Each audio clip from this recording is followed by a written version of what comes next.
Newcastle United have got themselves back on track after smashing 4 past Leicester in a Premier League crucial win. They better go to the pass. I'm sure that if you subscribe, Newcastle will win the next game. So subscribe if you want Newcastle to win the next game. But first, a deep sip from a very tall glass of I told you so.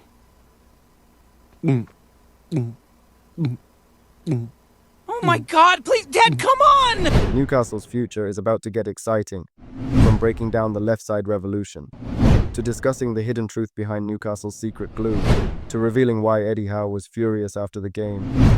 Plus, we'll also uncover the latest Newcastle United transfer news ahead of a massive January transfer window. As per, join us as we discuss the 5 things we learned from Newcastle United 4 Leicester City 0. Let's go! So the first thing we learned was the left side revolution. Anthony Gordon was remarkable in the match, ranking highest in progression via carry and second in progression via pass. Meanwhile, Lewis Hall also shone, leading in progression via pass and coming in second for progression via carry. Therefore, showcasing how the left wing is becoming increasingly complete and dynamic. Few fans could have anticipated Lewis Hall's rise this season. Initially sharing time with Lloyd Kelly, the 20-year-old has firmly established himself as Newcastle's best player and arguably the top left-back in the Premier League.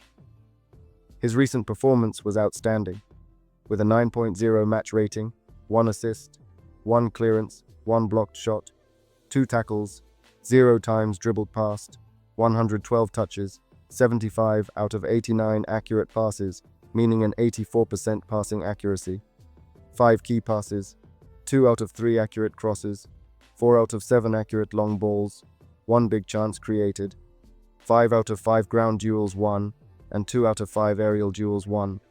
Hall defended well, showing strength in the air and effectively marking his opponents, having the most tackles in the match. But it was in attack that he truly flourished, having the most touches, playing the most passes, and creating the most chances for his side. His link-up play with Gordon was exceptional, consistently driving the team forward. This season, he now has 2 assists, averaging 60 passes per 90, an 85% pass accuracy, 1.7 key passes per 90, 4 big chances created, 2.2 tackles per 90, 1 interception per 90, 2.5 clearances per 90, and 52% of all duels won. What's more impressive is that Lewis Hall, in terms of under-21 fullbacks in the top 5 leagues this season, ranks first in blocked shots, crosses to the goalkeeper's box, forward passes, progressive passes, and through passes, being second in aerial duels, interceptions, and passes, and ranking third in expected assists, short passes, long passes, and passes to the final third.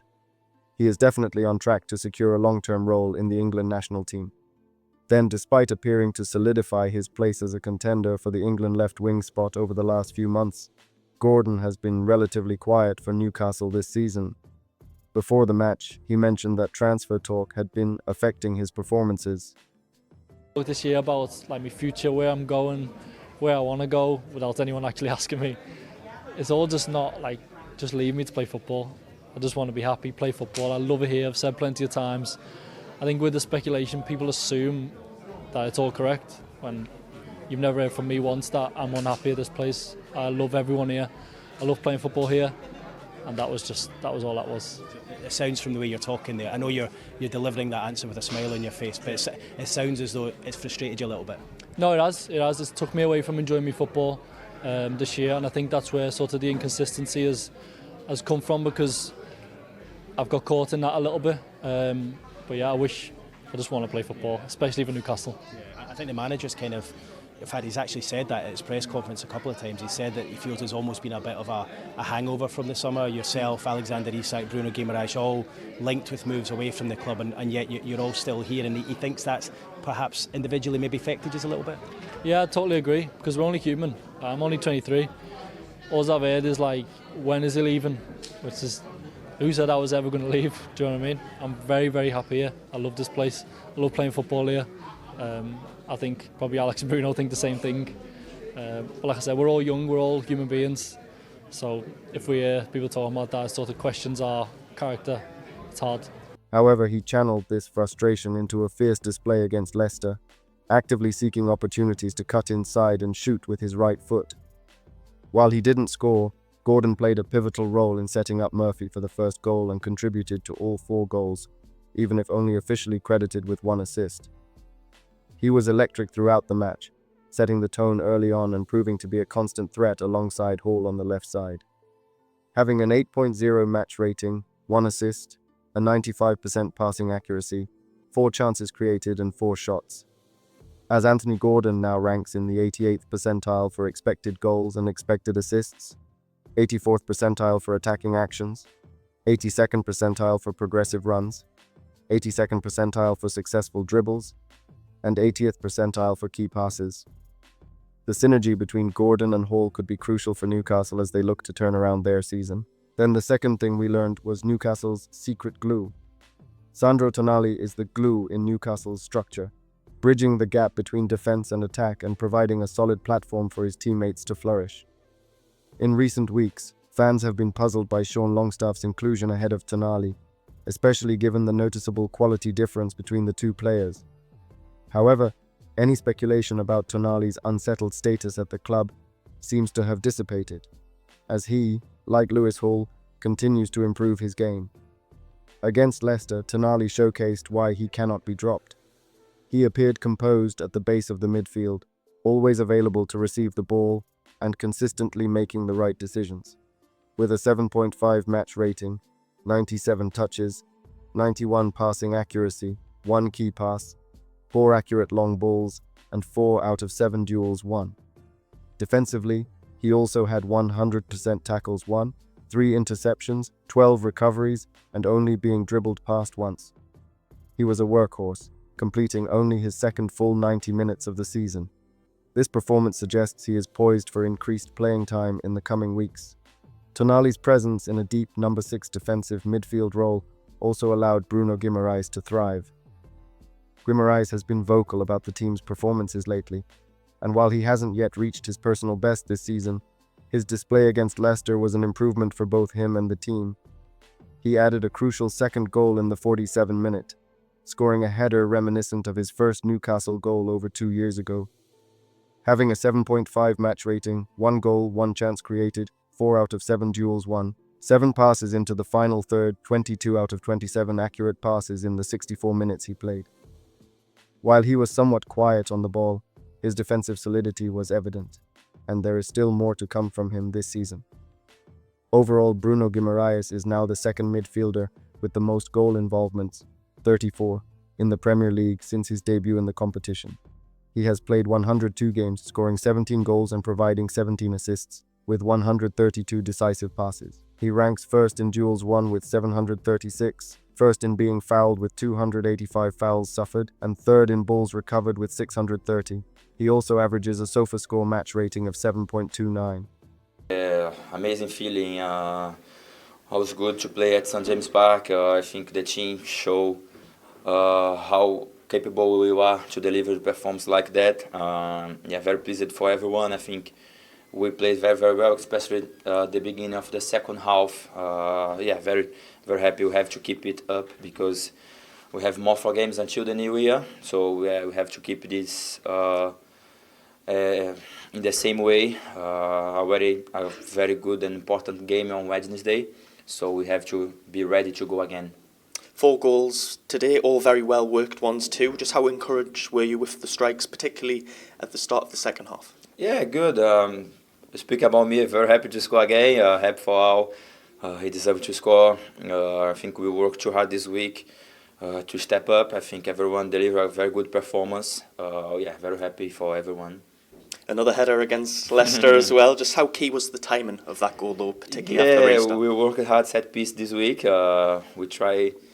I try to stay onside, and when I see the tail offside, I was like, oh my God, please not.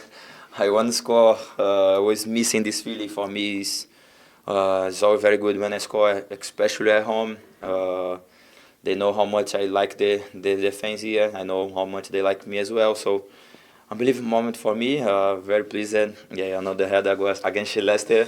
I have seen the team post my last goal against them, and I was like this feeling when I scored the header.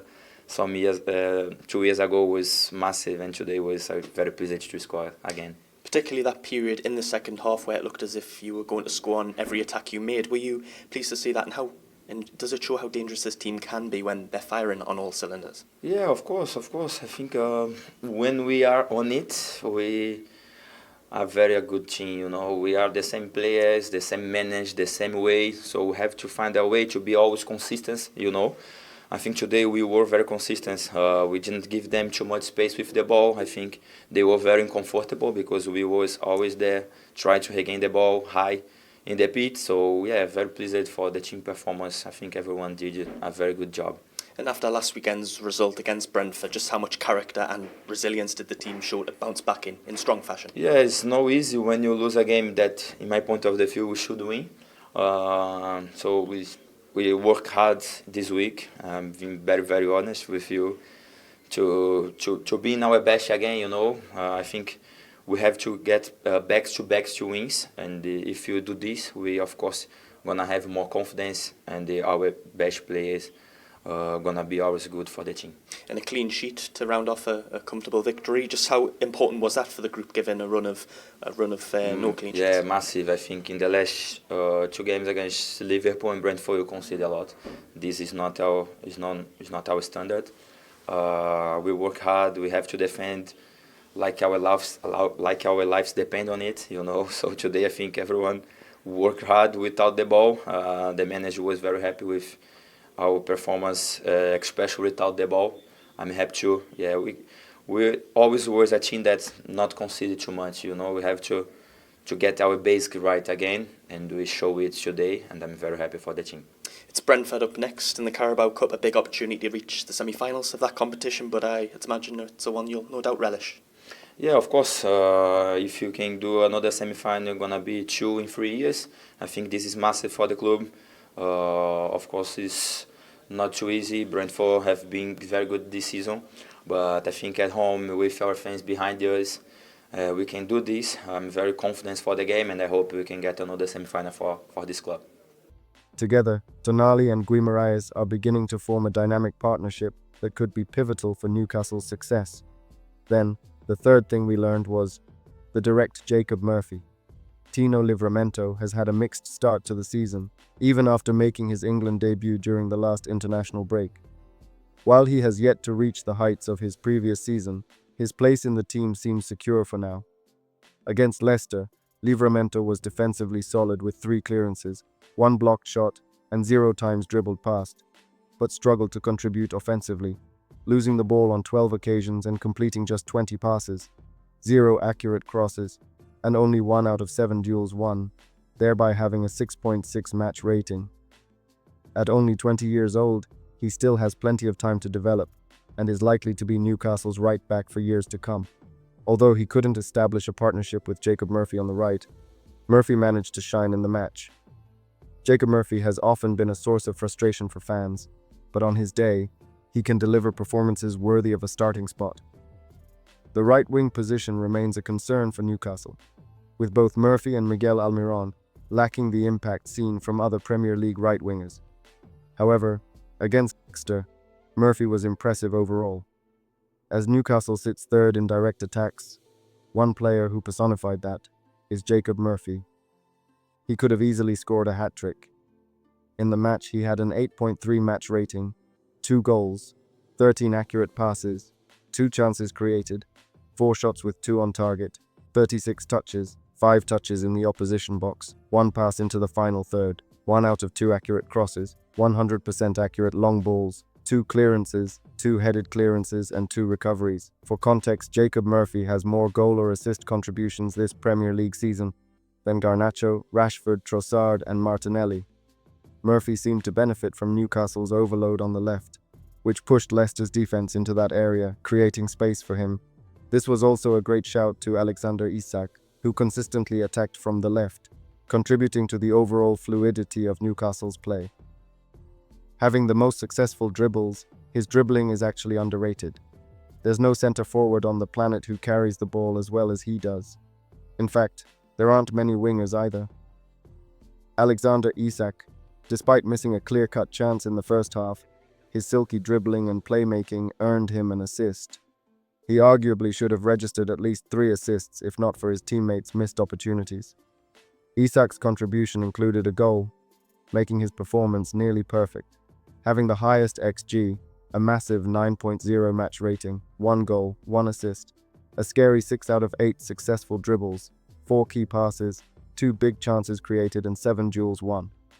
This now means that in Isak's last 9 games in all competitions, he has scored 7 goals and provided 3 assists. The assist means that he has now equaled his total assist tally for the league last season.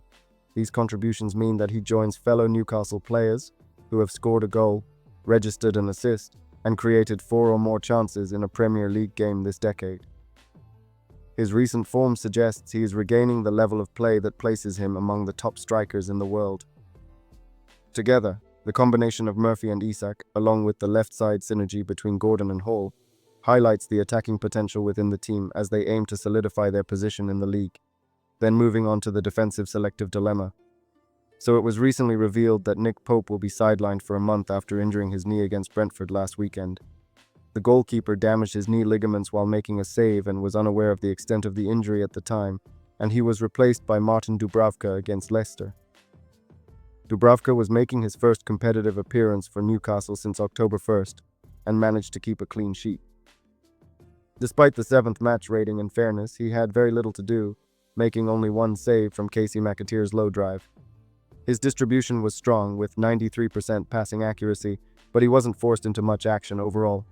However, his contributions in the coming weeks will be crucial for the Magpies. Dubravka's relatively untroubled performance was largely thanks to Fabian Schär and Dan Burn, but the chief protector was Dan Burn, who bossed Jamie Vardy, limiting him to just 15 touches of the ball and 6 accurate passes. Similar to Livramento, Schär is struggling to find his performances from last season.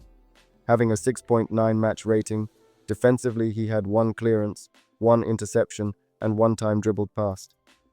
However, his ball-playing abilities shone through against the Foxes, as he completed 63 accurate passes and 4 accurate long balls. With Sven Botman nearing a return, head coach Eddie Howe faces a significant dilemma. Once again, the Blyth-born defender demonstrated his value to both Howe and Newcastle supporters. As Botman's return approaches, Burns' form is improving, and he still seems to have more to offer. Against Leicester, Burn was unlucky not to score early on, but having a 7.1 match rating, 4 clearances, 0 times dribbled past, 81 touches, 95% passing accuracy, 1 accurate long balls, and a massive 5 out of 5 aerial duels won, which will please the 201 centimeters tall defender. He effectively neutralized Jamie Vardy throughout the match, showcasing a towering presence and excellent defensive organization to snuff out Leicester's rare attacks. Howe will need to carefully consider his options when Botman returns in the coming weeks. Then we also learned about furious Eddie Howe. So Eddie Howe expressed his frustration with Joelinton following a moment of recklessness that led to a yellow card during Newcastle's 4-0 victory over Leicester on Saturday. Despite being physically dominant and having an impressive performance, Joelinton's booking overshadowed his contributions.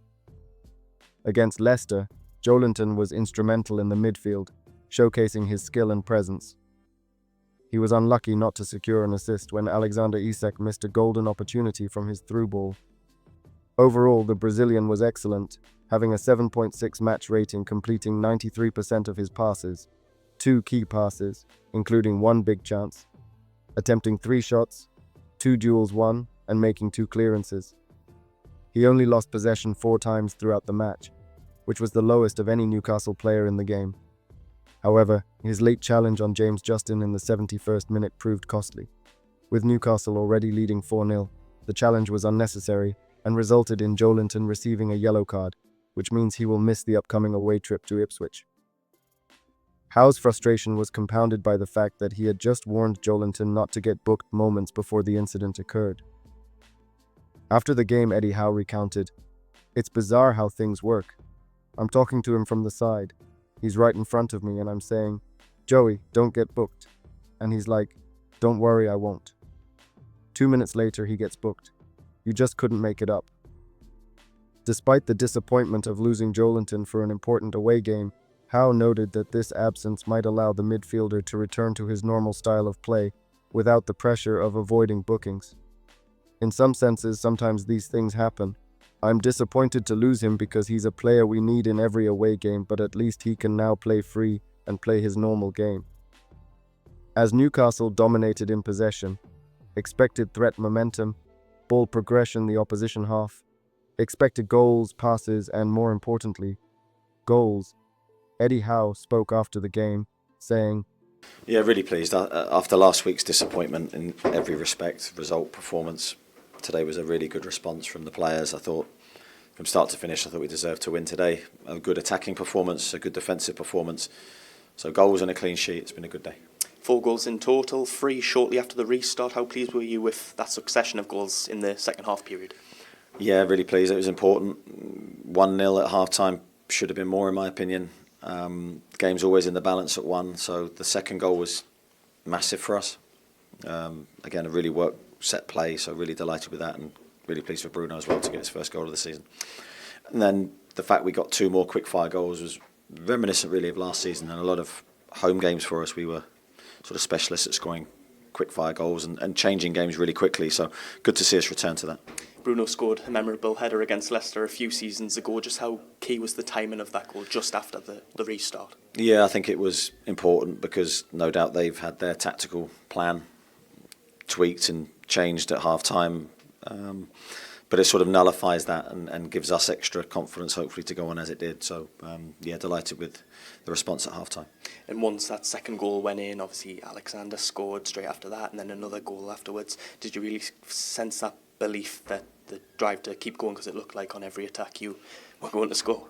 Yeah, I think there was a really good feeling from the group today about how we were with the ball. I thought, as I say, even though we hadn't scored early in the game, it was after the first 5 minutes, I thought it was a really good start. Thought we were incisive, progressive, looked like we could score at any time. And their goalkeeper made a great save from Anthony really early in the game. I thought that was in. There was other moments that sort of went by and you're thinking, right, we need a goal in this dominant spell, and thankfully it came probably just at the end of it with the set play, the first set play goal, which was really well finished from Jacob after a good play from Anthony and Sandro. So, yeah, really pleased with how we were with the ball today. Obviously a lot of standout performances, but Lewis Hall, he got 2 assists today. Do you sense he is getting better and better each time he plays for Newcastle? Well, I think he's had a really good season, and I think he continues to improve in various aspects of his game. So today I thought that the final ball was very good, which he's been working on behind the scenes with the coaches. Delighted with how he approaches things. You know, he'll sense he needs to improve something, sometimes with feedback from us or sometimes on his own, and he'll do the work to then improve, and full credit to him for that. And given last weekend's result against Brentford, how pleased are you with the players' reaction to pick up what is ultimately a convincing win? Yeah, it was important that we responded and we showed everybody, ourselves and our supporters most importantly, that we're still a very, very good team when we're focused and ready, and when we give everything on the pitch as we have done in 2 of the last 3 games. If you look at our last 2 home games, you know, Liverpool and today, we've been excellent. The problem is you've got Brentford in between where we weren't very good. So, but we stay very calm and very level. We know how important Wednesday is now, and we need to perform again in a really important game to try and reach another semi-final. Yeah, you mentioned Brentford on Wednesday night. How much will today's result, though, benefit going into that quarter-final tie? Well, I think it can only help us. I think it can only help our feeling, our confidence levels, our ability to score goals and keep clean sheets. We know it's going to be a tough game. Of course, we've just recently lost to Brentford, so we know that the expectation on us is to perform better.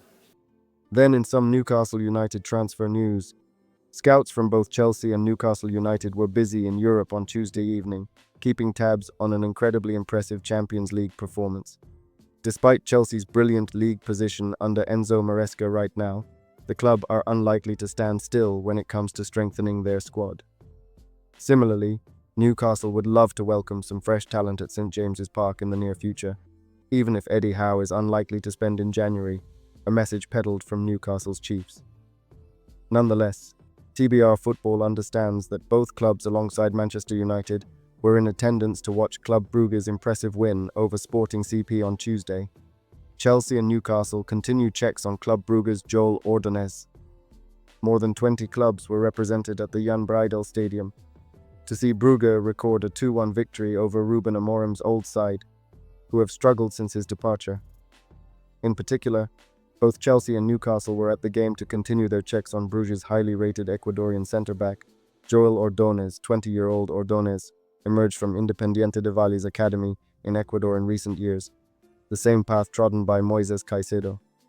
The defender is now enjoying an outstanding campaign in Belgium, delivering a performance which helped keep Victor Gyökeres quiet in front of multiple scouts.